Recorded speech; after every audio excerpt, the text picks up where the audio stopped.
Falenderojmë Allahun që na ka mundsuar këto takime, elhamdulillah, sepse siç e shikojmë ditët ikin, javët ikin, por ne elhamdulillah pothuajse çdo javë mësojmë diçka të re dhe kjo është me të vërtetë mirësi për Allahu xhaleshanu. Sot do të ndalemi tek një pjesë tjetër e moralit që duhet të jetë i pajisur besimtari musliman, që ka të bëjë me rëndësinë e mbajtjes së fjalës apo me premtimet që ne bëjmë me Allahun apo edhe me njëri tjetrin.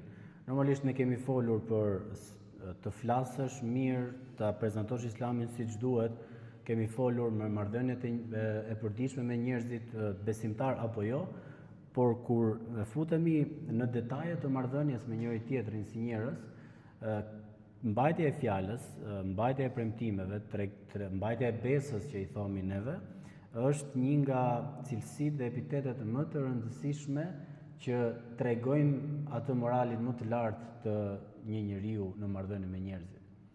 Ktu duket, sepse mbajtja e fjalës, mbajtja e premtimit automatikisht është veprim. Dhe Islami vlerëson veprën më shumë se sa fjalët. Fjalët mund të jenë të bukura, mund të kënaqin veshin, mund të tingëllojnë bukur, po nuk kanë peshë pa vepër. Dhe Allah i lartësuar për shembull këtë gjë thot në Kur'an. O ju që keni besuar, pse thoni ja ju alladhina amanu lima taquluna ma la tafalun. Pse thoni atë që s'e bëni? Pra e thoni diçka, pse s'e bëni? Pra duke pasur parasysh që njeriu duhet të jetë në koherencë midis asaj çfarë thot, asaj çfarë vepron, dhe kjo është ajo çfarë kërkon Islami për ne si musliman. Të shikojmë se normalisht kjo temë e merr rëndësinë e vet kur e shef që Allahu e potencon shumë në Kur'an. Profeti sallallahu alaihi wasallam e ka potencuar shumë në hadithet e tij, dhe kur shohim për shembull në Kur'anin famullar, Allahu në disa vende, në disa ajete tërheq vëmendjen mbi këtë çështje. Besimtari duhet të jetë i pajisur me mbajtjen e fjalës dhe të premtimeve. Dhe thot Allahu për shembull në Isra 34, wa aufu bil ahd, innal ahda kana mas'ula. Zbatojeni thot premtimin, sepse premtimi ka përgjegjësi. Pra e dhat premtimin, ka përgjegjësi tashmë. Pra nuk është diçka e thellë dhe nuk ka përgjegjësi më tutje. Po ashtu thot në Nahl 91, me që keni premtuar, atëherë thot zbatojeni premtimin e dhënë ndaj Allahut. E mos i prishni betimet pasi i keni vërtetuar ato, duke qenë thot se Allahun e bët garant tuajin. Vërtet Allahu e di çka punoni. Për shembull, kjo është një nga dhënjet e fjalëve apo premtimeve të cilat kanë përgjegjësi akoma më të madhe kur fut Allahu në mes. Kur ti thua pasha Allahun, ti jap fjalën, betohem në Allah, vallahi billahi, unë do ta bëj këtë gjë. Kjo ka peshë më të madhe kur e fut Allahu në mes midis premtimeve të marrëdhënieve të njerëzve. Dhe keni kujdes, thot Allahu, me që e keni premtuar, atëherë zbatoni. Po ashtu thot o ju që keni besuar, surja Maide fillon me këtë ajet, ja ju alladhina amanu aufu bil uqud. O ju që keni besuar, zbatoni premtimet. Sepse premtimi, këtu fjala al uqud, al aqd do të thotë edhe tip nyje që të mbaj lidh. Pra premtim i cili kërkon zbatim sepse ti ke marrë një obligim për të zbatuar, domethënë. Dhe kjo do të thotë jo vetëm zbatoni premtimet, por edhe obligimet, sepse ke një obligim ndaj atij që i ke dhënë besën, fjalën, qoftë Allahu subhanahu wa taala, qofshin dhe njerëzit të cilët neve na rrethojnë.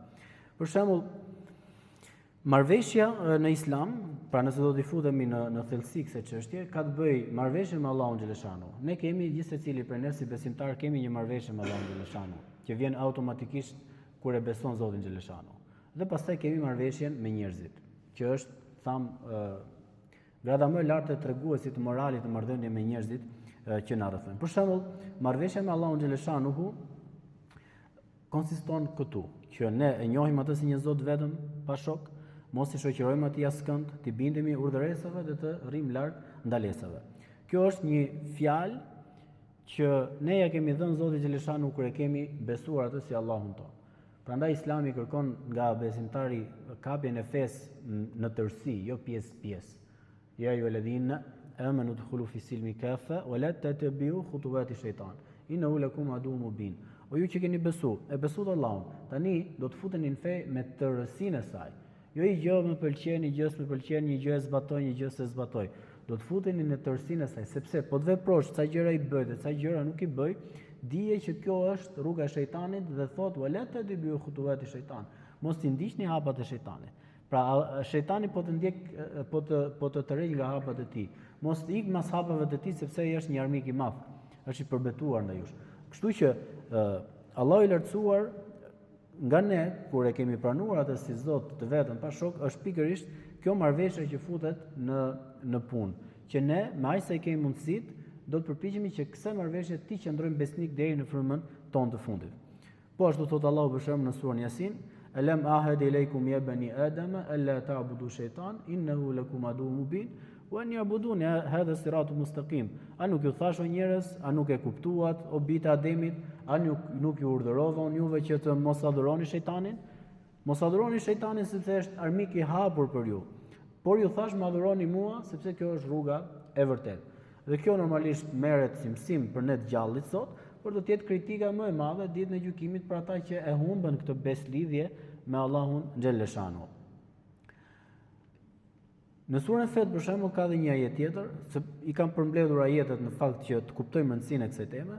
Thot Allahu në surën Fet duke na treguar që marrëveshja ka dhe pasoja, ku thot ata që të zotohen ty, në të vërtetë ata i zotohen Allahut, dhe se dora Allahut është mbi duart e tyre, e kush e thyen zotimin, ai e thyen vetëm në dëm të vetes vet.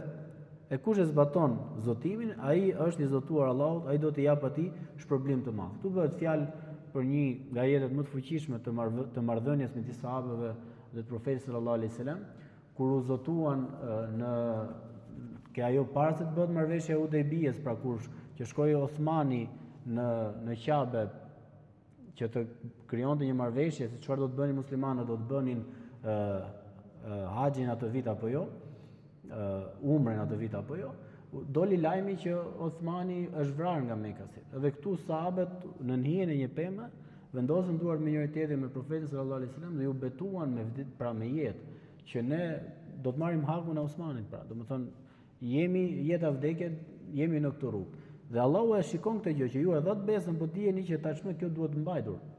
Sepse kur e jep besën besimtari musliman, edhe në një situatë kaq madhore sa që është jeta vdekje situata, ti duhet ta mbash, obligohesh sepse ke futur në mes Allahun xheleshanu dhe je betuar për të.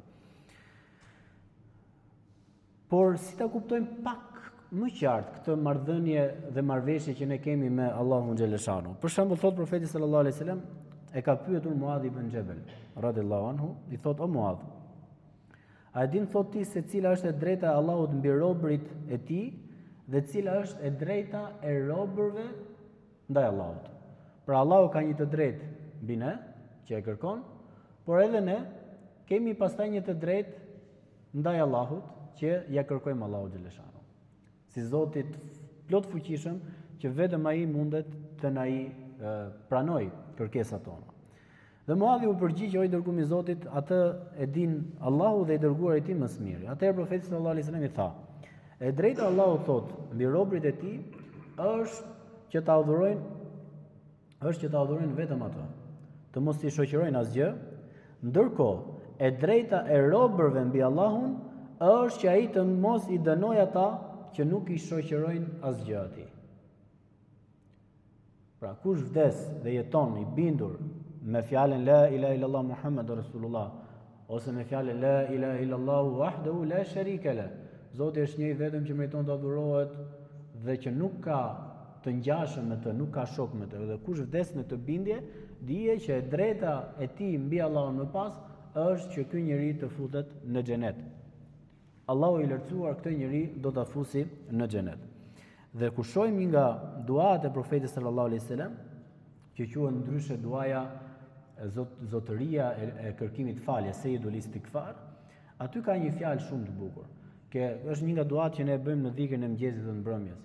Allahumma anta rabbi la ilaha illa ant. O Zoti o Allahu im, ti je Zoti im, një i vetëm, pa shok. Khalaqtani wa ana abduk, më ke krijuar mua dhe unë jam robi yt.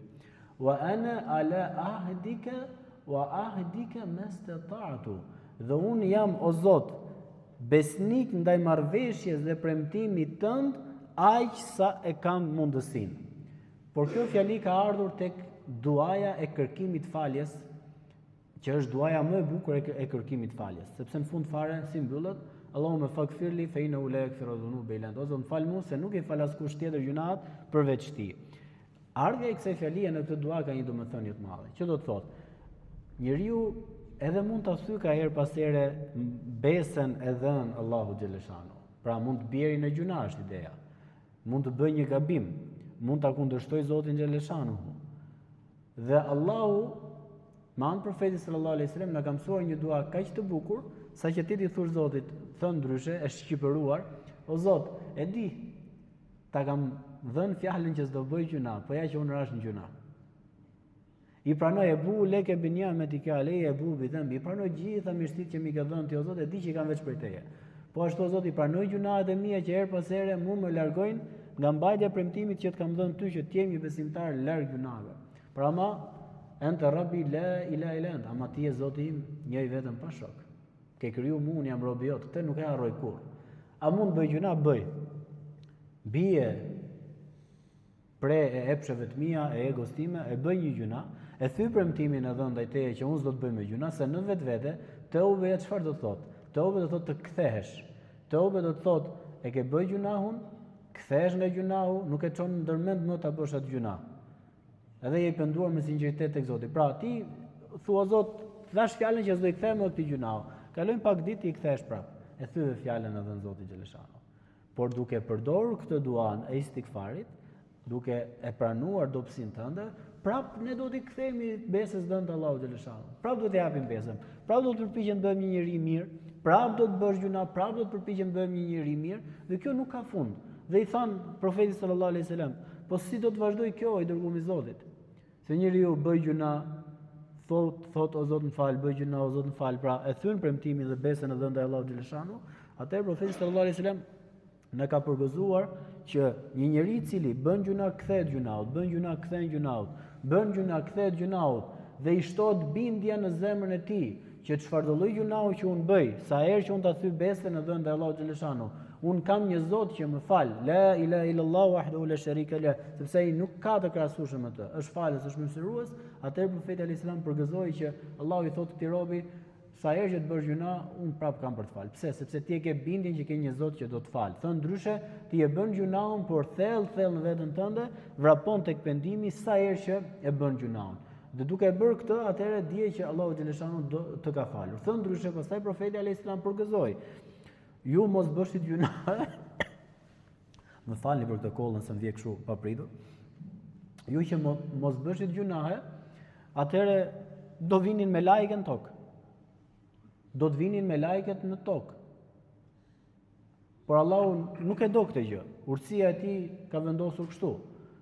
Që do të thotë, nëse ju nuk do të bëshit gjunahe, atëherë do t'ju shkatronte Zoti, do të sillte njerëz që bëjnë gjunahe dhe që i kërkojnë atij falje, sepse Allahu xhaleshanu e do shumë atë i cili falet, kërkon falje dhe pendohet tek Allahu xhaleshanu.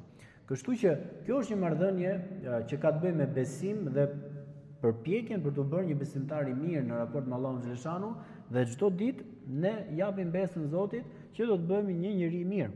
Çdo ditë ne përpiqemi që edhe kur bëjmë gjuna prapë themi o Zot më fal. Tani prapë do t'ja filloj.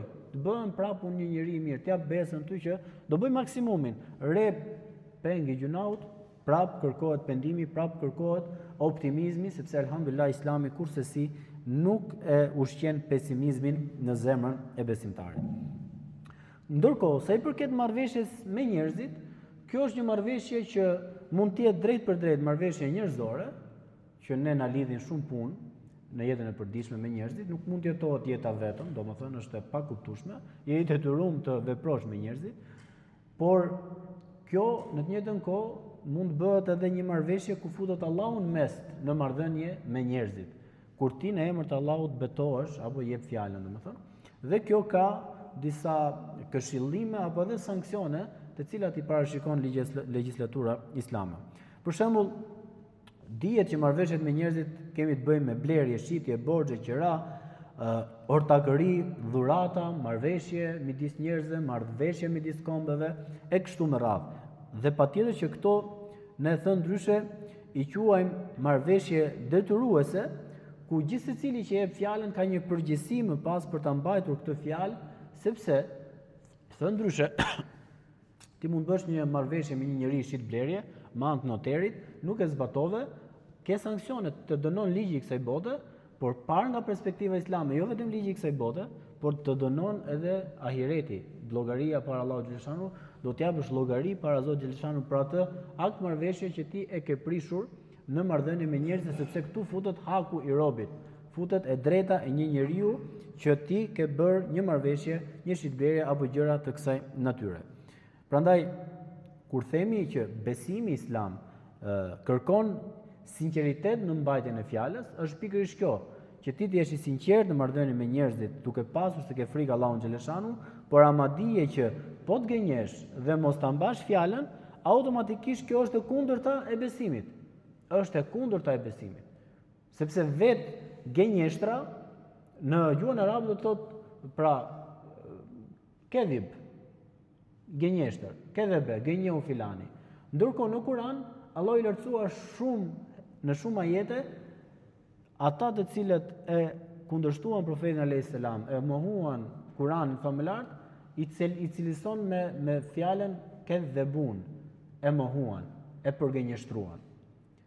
Kështu që është e pamundur që gënjeshtra dhe mashtrimi në emër të Zotit, kur ti e vendos Zotin si ndërmjetës të besimit të tjetrit ndaj teje, sepse ti kur betohesh pasha Allahun, atëherë automatikisht fjala jote merr peshë, sepse ai të beson ty në emër të Allahut subhanahu wa taala. Kështu që kjo është një gjë që duhet ta kemi kujdes në marrëdhënie me njëri tjetrin, sepse thënë ndryshe, kanë thënë që mos mbajtja e premtimit nuk ndryshon nga gënjeshtra. Është e njëjta gjë. Premtove, është gënjeshtër, nëse në momentin që ti e zgënjen tjetër, nuk je korrekt në kohë të asaj çfarë ke premtuar në raport me njerëzit. Prandaj dhe profeti sallallahu alaihi wasallam në shumë hadithe të tij do të thoshte që ayatul munafiquna në një hadith do thotë ayatul munafiquna thalatha. Shenjat e munafikut janë 3. Idha hadatha kadhiba, kur flet thot gënjen, idha ahada tukhlifa, dhe kur premton thot nuk e mban premtimin, wa idha tu'mina khan, dhe kur i besohet diçka ai tradhton. Kjo do të thotë kështu, kur ti flet me njerëzit, je gënjeshtar, nuk je i sinqert, gënjen, nuk flet kurrë të vërtetën, kur premton dhe nuk e mban fjalën, kjo qoftë edhe në gjërat më elementare të dashbesimtar. Pra qoftë edhe do të takohemi filan orë, do të pim kafe filan vend, do të takohemi filan ditë. Edhe çështjet më elementare futen ke kjo, sepse njeriu tregon karakterin e vet në zbatimin e gjërave elementare në marrëdhënien e përditshme me njeriu. Kur i besohet diçka tradhton, edhe kjo është akoma më me peshë, sepse kur i besohet diçka thotë dikush të lënë një amanet, ma ruaj këtë pasuri, ma ruaj këtë gjë, dhe ti çfarë bën? Ja shpërdoron, apo të tregon dikush një sekret, të tregon dikush një amanet, edhe ti shkon e përfol, ti shkon edhe ja përhap atë sekretin apo amanetin e tij tek të tjerët, kështu që ti e tradhtove atë njerëz që të besou mbi të gjitha, të besou si një besimtar musliman, duke pasur parasysh që ti ke frikë Allahut xhaleshanu. Ktu është ajo kur futet Allahu xhaleshanu, pra që thon ndryshe lehet peng i premtimeve tona në marrëdhënie me njerëzit. Dhe e shtoi në një transmetim tjetër profeti alayhis salam, këto shenja të hipokritit kush i bën? Që flet gënjen, premton nuk e mban fjalën, beson dhe i besohet dhe tradhton, ky është edhe ai njeri që falet, agjeron dhe thotë që është musliman. Pra edhe nëse falesh, agjeron dhe thua ja musliman, por këto cilësi i ke të tuat apo ke njërin prej këtyre, dije që ke shenja të hipokritit në jetën tënde të përditshme. Zot na ruaj, domethënë se është me të vërtetë e rrezikshme. Ndërkohë një transmetim tjetër, profeti tha kush i ka 4 cilësi. Dhe tha kush i ka 4 cilësi është hipokriti plot. Tradhton kur i besohet diçka, gënjen kur flet, nuk e mban fjalën kur bën marrëveshje, 3 të parat që i përmendëm, dhe 4 thotë e tepron kur armiqësohet. E tepron kur armiqësohet. Domethënë një zëngë momentit, një nerv i momentit, domethënë kalojmë në teprit, e zmadhojmë çështjen më tepër se sa ç'duhet, dhe këtu tregon një kujdes të madh që besimtari domethënë duhet jetë i matur me çfarë flet, me zbatimet e premtimeve në marrëdhënie me njerëzit. Ajo çfarë automatikisht ne i mësojmë nga këto hadithe të profetit sallallahu alaihi wasallam është se e para gënjeshtra, mosmbajtja e fjalës, tradhtia dhe padrejtësia janë shenja të hipokrizisë. Nuk duhet të jenë pjesë të besimtarit këto. Këto janë cilësi të hipokritëve, këto janë cilësi të munafikëve. Një njeri thot që nxjerrë mësim mund të duket fetar thot, por nëse i ka këto cilësi, ai po sillet si hipokrit. Nuk i vle atij namazi, nuk i vle atij agjërimi i tij. Në kuptimin nuk i vle, ke Zoti nuk e dim ne çfarë namazi ka dhe agjërimi ka ai, por nuk i vle atij kjo pamje e tij e dukshme për ta etiketuar atë si musliman dhe të kesh besën prej tij. Në këtë kontekst, pastaj adhurimin e ka me Zotin, se thon ndryshe ç'pun kam unë me namazin tat? Ç'pun kam unë me namazin tat o vëlla? Ç'pun kam unë me agjërimin tat? A u fale, a agjërove, a bën gjuna, ti e ke këtë me marrëdhënie me Zotin, do të pyesi Zoti. Ndërkohë me mua, me marrëdhënie njerëzore, unë më intereson a më gënjeve, a më mashtrove, a e mbajte fjalën, a më tradhtove. Pra, të gjitha këto të parat janë një shkak që unë të besoj më shumë, ndryshe nga një njeri tjetër. Por në fund të ditës, ajo është një llogari që ti do ta japësh tek Zoti xhaleshanu. Por ama, për shkak të namazit, për shkak se ti ke fut Zotin në mes, Allahun xhaleshanu, që të identifikohesh me fjalën vallahi billahi, unë e mbaj fjalën unë të besoj, për shkak se të shoh në xhami, të shoh si besimtar musliman, ti më tradhton, atëherë ti për mua pastaj marrëdhënia që ti ke krijuar me mua si një njeri më bën automatikisht të kuptoj që ç'm duhet mua namazi jot. Ti më mashtrove, ti më vodhe, ti më futë sa krau në biznes, ti më prishe kontratën e punës që kishim bashkë. Falu gjithë ditën, jep llogari tek Zoti për namazin tat. Po ky është hak që ti më hyn mua, do këtë hak e kërkoj tek Allahu xhaleshanu ditën e gjykimit. Nuk të shpëton namazi ditën e gjykimit hakun e robit. Nuk të shpëton agjërimi.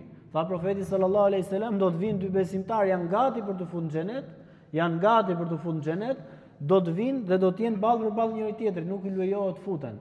Bëni halal njëri tjetrit për të futur në xhenet thot. Keni haqje pa lar. Keni të drejta mbi njëri tjetrin që i keni hyrë në hak njëri tjetrit ditën e gjykimit, pa lar. Pa ja bë Allah njëri tjetrit këtu, nuk keni për të futur në xhenet. Dhe aty njeriu do të kërkojë të drejtën e tij tek Allahu xhaleshanu. Dhe nuk tha profeti sallallahu alaihi wasallam, është i shkatruar.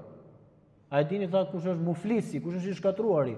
Kush është i thanë i dërguar i Zotit? Ai që do të vi thot me vepra të mira sa male ditën e gjykimit, edhe do të udhët i shkatruar në zjarrin e xhenemit. Po si ka mundësi? Sepse do t'i vinë ditën e gjykimit ai që i ka bërë padrejtësi, e ka goditur me padrejtësi, i ka ëngur pasurinë, ka ngrënë pasurinë me padrejtësi.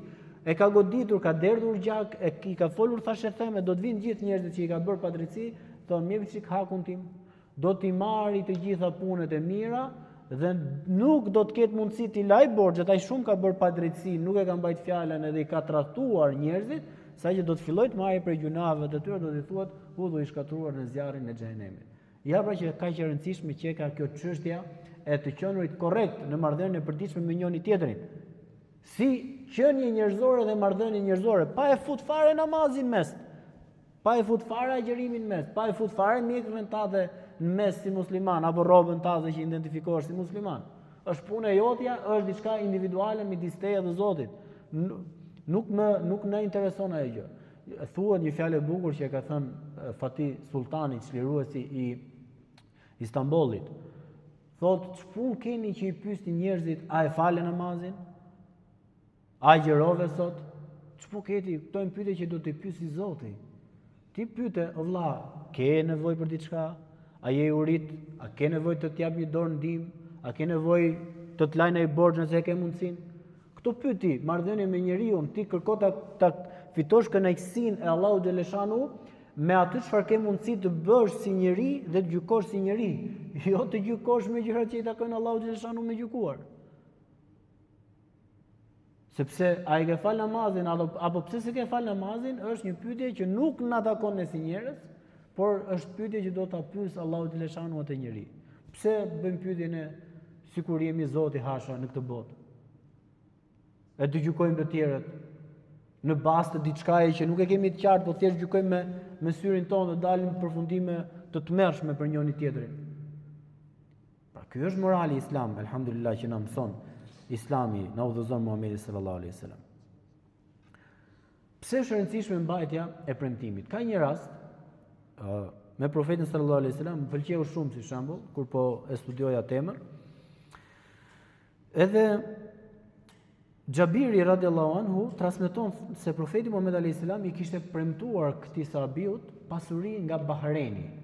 Edhe i thot, o Xhabir thot, kur të çlirohet Bahreni, pra si ishte çliruar akoma Bahreni, kur të çlirohet Bahreni, do t'jap thot pasuri thot nga malli i luftës që do të fitojmë nga Bahreni, edhe do t'i mbush duart plot. Pra ideja do t'i zgjidh hallet problemet e kësaj dynjaje, do t'jap pasuri pafund.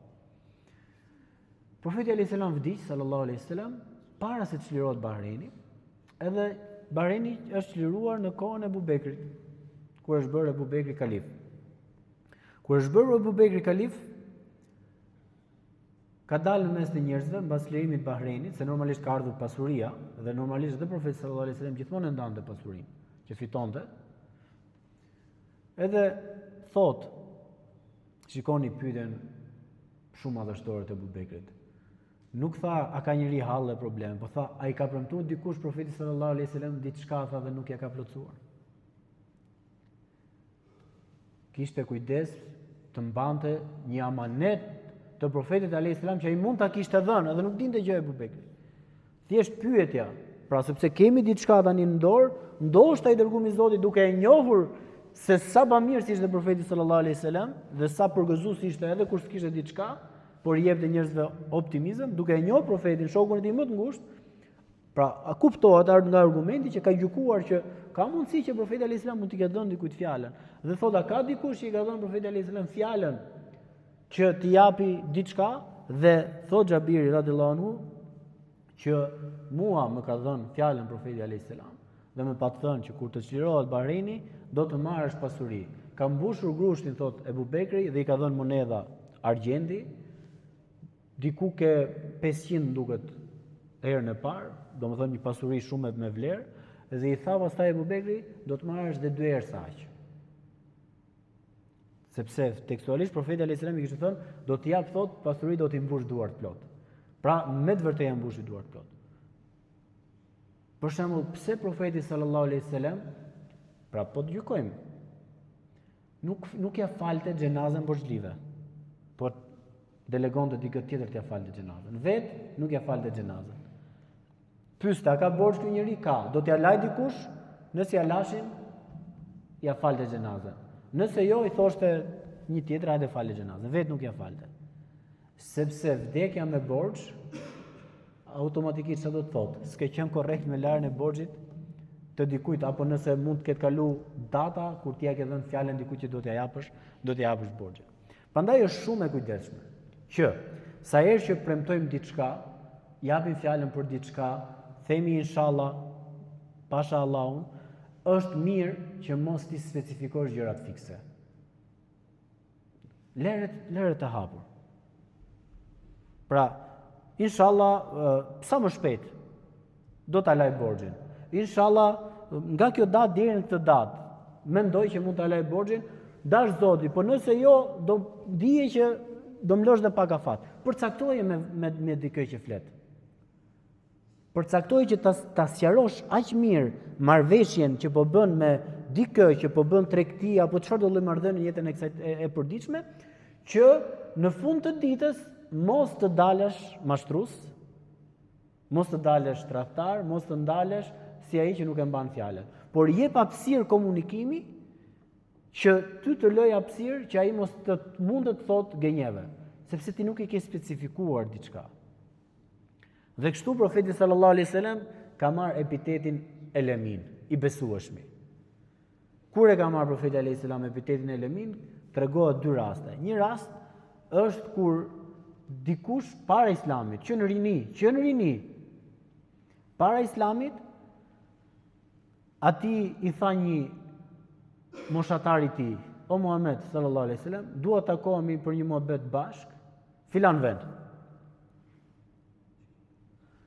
E lëm filan orë. Shkon profeti sallallahu alaihi wasallam ditën që e lan takimin, filan orë ai s'erdhi. Priti nuk erdhi. U kthye, vazhdoi punën profeti alaihi salam.